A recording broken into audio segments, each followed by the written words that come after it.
Hello friends, how you doing? Guess what? We are finished. We are finished the essay, The Ethics by Baruch Spinoza. Today we're going to be covering pages 336 to page 400, and that takes us to the end of the ethics essay. It's about a 300-page essay, and then all we have left after that are some of his personal letters, which I may have time to mention briefly, but let's try and go through quickly and see what type of notes I can share with you that Spinoza covers in this section. He talks about more terms like pride, envy, vainglory, and he gives detailed definitions for a lot of these terms about human behavior. So he's very introspective. It's a psychological study in human behavior between people and also in relation to oneself. On page 343, he makes a statement that I thought that may have been some of the reason that he attracted censure during his lifetime. We remember that he was excommunicated from the synagogue of which he was part at a very young age when he was like 23.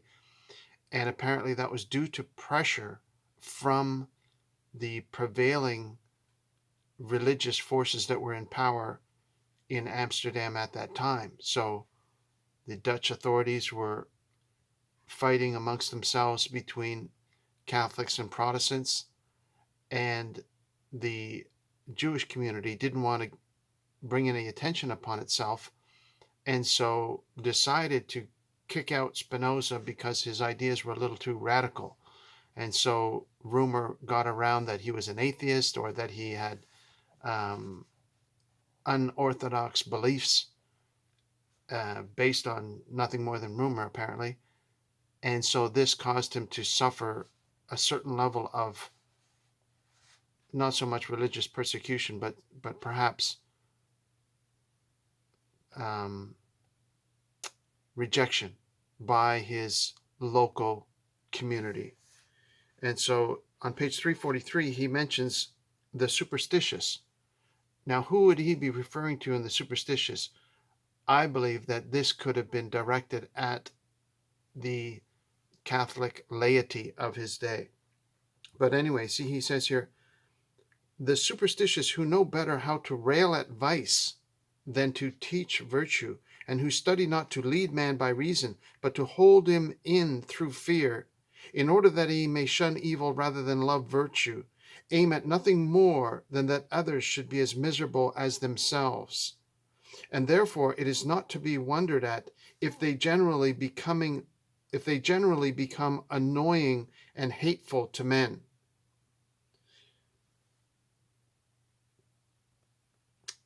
By the desire which springs from reason, we follow good directly and avoid evil indirectly. So what he's saying here is that he feels that the superstitious, which I believe he's referring to people like Catholic priests, they focus on shunning evil, so avoiding, right? Don't touch, don't talk, don't taste, don't smell. Stay away from these things, rather than aspiring to love virtue, to aim at the better qualities of life, like generosity and charity and love and camaraderie. And so he says that by doing so, they become annoying and hateful to men. So he kind of gives a poke at those who are more focused on avoiding evil than aspiring to the good. And he repeats that theme a couple of times. He says the knowledge of evil is inadequate knowledge. And he spends most of his time focusing on striving towards virtue. And he places virtue at a very high level, which would have been talked about by early philosophers such as Plato and Aristotle. He talks about the difference between a person who is led by opinion compared to one who is led by reason. He says the person led by opinion, whether they will it or not, does those things of which they are entirely ignorant.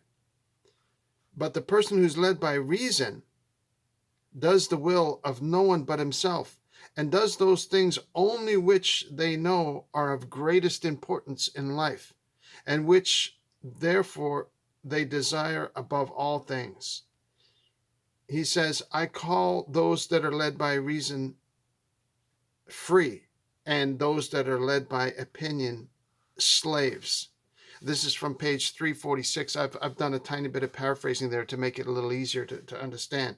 He says, a free man thinks of nothing less than of death, and his wisdom is not a meditation upon death, but upon life. So he basically says that those that are free don't worry about death. They focus on living life to the fullest and focusing on the good of life. And he says that those that are slaves are enslaved by popular opinion, what other people think of themselves. And so Spinoza was very much an iconoclast. He was a very independent thinker. That comes out in his writing. He said, it is better to desire to live than to dread death. He talks about the patriarchs. He refers to them as patriarchs. And he says, being led by the Spirit of Christ. This is the first time he mentions the word Christ in the book. And we're almost at the end. At page 347, he actually does mention the word Christ. So he says, being led by the Spirit of Christ, that is to say, by the idea of God, which alone can make a person free and cause them to desire for other people the good that they desire for themselves. He says, the virtue of a free person is seen to be as great in avoiding danger as in overcoming it. None but those who are free are able to be grateful to one another. So this is interesting because he mentions here, he spent so much time talking about the idea of God and the definitions of God's infinite attributes and so on. And at this point in the book, he says the patriarchs were led by the Spirit of Christ, and he defines the Spirit of Christ as the idea of God. So this is very, very interesting that Spinoza comes out at that point and professes a overt and obviously a confession of recognizing the unity of Christ with his idea of God, when previously he only talked about the idea of God as a universal concept. And so this is the first time he synergizes the Spirit of Christ with that of his idea of God. And that's quite a profound statement for him to make. And he just throws it in at a very inconspicuous point in his writings. He says, a free man never acts deceitfully, but always honorably. The true liberty of man are related to his fortitude, that is to say, to strength of mind and generosity.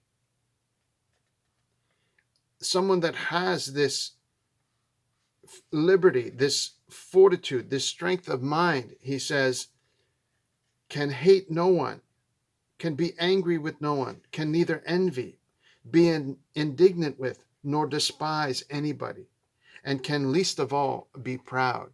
So he says that the qualities of a truly free person that has gained this strength of mind, this fortitude, and I believe earlier he would call it the he refers to it as the strength of mind. And I think we covered it earlier, and Let me see if I can just bring it up. That's right, the divine nature. So someone that attains to this divine nature by living with this awareness of God is able to achieve this type of fortitude, this what he calls strength of mind and generosity. And he talks about how they're all related together. He says that hatred is to be overcome by love. And then he goes on to say, the brave man will consider above everything that all things follow from the necessity of the divine nature. So there he comes back again. He had talked about the divine nature on page 328. He comes back again to the divine nature on page 352. I'll go on. I'll try and get through this a little quicker. Sorry, I'm going slow here. Page 353. It is therefore most profitable to us in life to make perfect the intellect or reason as far as is possible. And in this one thing consists the highest happiness or blessedness of man. For blessedness is nothing but the peace of mind which springs from the intuitive knowledge of God. Very powerful. As he's coming to the end of the book, he presents a number, he calls it his appendix, and he says these are the observations that he's summarizing for the reader, and he's putting them down into specific points. And so he just goes through 1, 2, 3, 4, 5, and he puts them all down in very concise points. But I don't have time, forbids me from sharing them all with you. But they're very, very powerful, very insightful as he comes to the end of his essay and starts to summarize everything in single point form. There is no single thing we know which is more excellent than a person who is guided by reason. He says that men who are carried away by envy or fall into hatred towards one another become contrary to one another. And at that point, he says, such type of men consequently are much more to be feared. And that part really jumped out at me. That's on the top of page 356. He says that these men who are carried away by envy or hatred, they are to be feared. And this brought to my memory the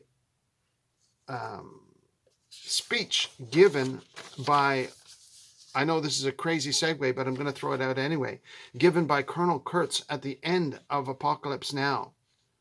And in that speech, he said that if he says you must make a friend of horror, and if you don't make that, then they're enemies to be feared. They are truly enemies. And this is so amazing that I ran into this specific synchronicity in, of all places, a popular motion picture. And here Spinoza refers the first time in the book to those enemies to be feared are those men who have been carried away by envy and hatred towards one another. That's I had a bit of a mind-blowing experience at that time. Then I may later on paraphrase that speech for you in a separate video, but I'll have to work on that. Now he goes on into many different points about how important cooperation is and how important it is for people to cooperate together. He says that men are generally envious and more inclined to vengeance than pity. He goes on, he says, to bear with each, therefore, according to their disposition, and to refrain from imitating their bad qualities. On the contrary, right? He says, those who know how to revile men, to denounce vices, rather than teach virtues, and not to strengthen one another's minds, but to weaken them. They are injurious both to themselves and others. so that many of them, through an excess of impatience and a false zeal for religion, prefer living like brutes and with brutes rather than amongst men. Just as boys or youths, unable to endure with equanimity the rebukes of their parents, they fly to the army, choosing the discomforts of war and the rule of a tyrant, rather than the comforts of home and the admonitions of a father, suffering all kinds of burdens to be imposed upon them in order that they may revenge themselves upon their parents. He goes off on this interesting moral tale about when people don't get along, they end up going off into crazy directions. He talks a lot about the freedom of the mind. He gives a section of advice with regards to marriage. He talks about flattery. He talks about the false appearance of piety and religion. He talks about shame. He talks about the effects of sorrow, on and on, that I don't have time to share with you, but he gives many great insights into human nature, human behavior, evaluating our own thoughts, and how he talks about that we as humans need a constant variety of thoughts just as much as we need a constant variety of food to survive. He talks about the use of money, and he says those that are truly wealthy know how to live contented with a few things. He again talks about superstition and speaks against religious hypocrisy. And he constantly talks about the path to true liberty, the power of the mind. He talks about the Stoics, and he gives reference to Descartes once more. And he makes this statement. He says, "There is no mind so feeble that it cannot, when properly directed, acquire absolute power over its passions." And this is interesting because he talks often about the passions that lead men to destruction, passions of appetite, uncontrolled lust, misguided envy, misguided angers of all sorts. And he talks about how these can lead a person towards death and destruction. And yet, near the end of the book, he says, "There's no mind so weak, so feeble, that it cannot, when properly directed, acquire absolute power over its passions." And this is what he encourages for the reader. He tells us today, he speaks through history, through his existing words that have been preserved. He says, strive to acquire absolute power over your passions so that you may attain to this type of strength of mind, this type of what we called earlier the highest good, and what we spoke of earlier as the divine nature. This is what Spinoza would want for his readers. And so he again talks about the mind-body problem, and he refers to Descartes, who he disagrees with on that topic. That's for a whole other video, talking about mind-body separation and how they interact. And he talks a lot about different things that at that day were a little blurry because their science was not developed as much as it is today about how the mind and the body works. And so he goes on presenting many more propositions. He talks about these maxims of life, about how hatred can be conquered by love and generosity, and that we should meditate upon how to attain to this strength of mind and attaining to this divine nature. He says the highest peace of mind arises from a right rule of life. I'm going to wind that down here for today, and I didn't quite reach the end, but I shall leave that for another video because we're reaching the end of our time. But we're almost done. I'll finish it up in one more video after this one, and I will talk to you very shortly. God bless you. Thank you for watching. I pray you have a blessed day wherever you are. I love you very much. We'll talk to you again really soon, okay? We're almost done. Bye-bye now.